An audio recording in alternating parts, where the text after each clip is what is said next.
les indicateurs de la précarité sont au rouge selon le Secours catholique qui met en avant dans son dernier rapport annuel sur la pauvreté la situation des femmes. Les femmes qu'on rencontre sont déjà dans une situation sociale, économique difficile, mais en plus elles ont une charge, effectivement, celle des enfants, celle aussi de prendre soin des autres quand il y a des proches malades, des parents vieillissants, etc.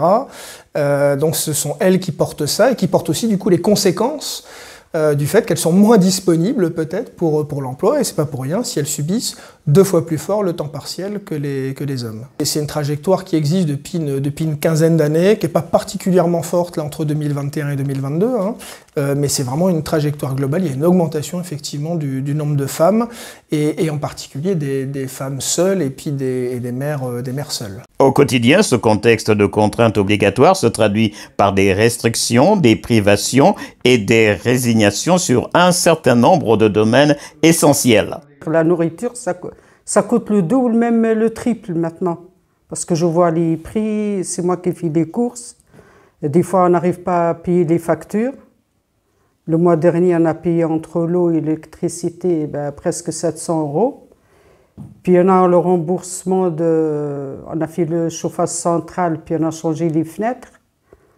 On rembourse dès qu'on peut, et des fois je laisse tomber, puis je passe à autre chose.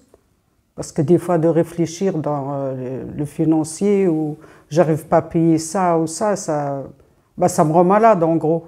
Au-delà des conseils et des aides, Zora trouve surtout au Secours catholique un espace de fraternité. On est parti au voyage de l'Espérance. Il y a des gens de Toul, il y a de Lunéville, de Blainville, que je ne le connais pas. Mais après, on est devenu une famille. Outre la question des femmes, le Secours catholique, fidèle à son devoir d'interpellation des autorités et des décideurs, pointe dans son rapport un certain nombre d'urgences citoyennes. Il y a la question de l'hébergement qui est assez forte aujourd'hui en France, où on estime qu'il faudrait au moins 20 000 places supplémentaires, et que les augmentations de places déjà qui ont été réalisées c'est positif, mais malheureusement c'est pas suffisant. On a encore plusieurs milliers de personnes qui dorment encore dans la rue. Hein, on disait c'est l'équivalent du stade Marcel Picot, voilà, qui dort dans la rue tous les soirs en France.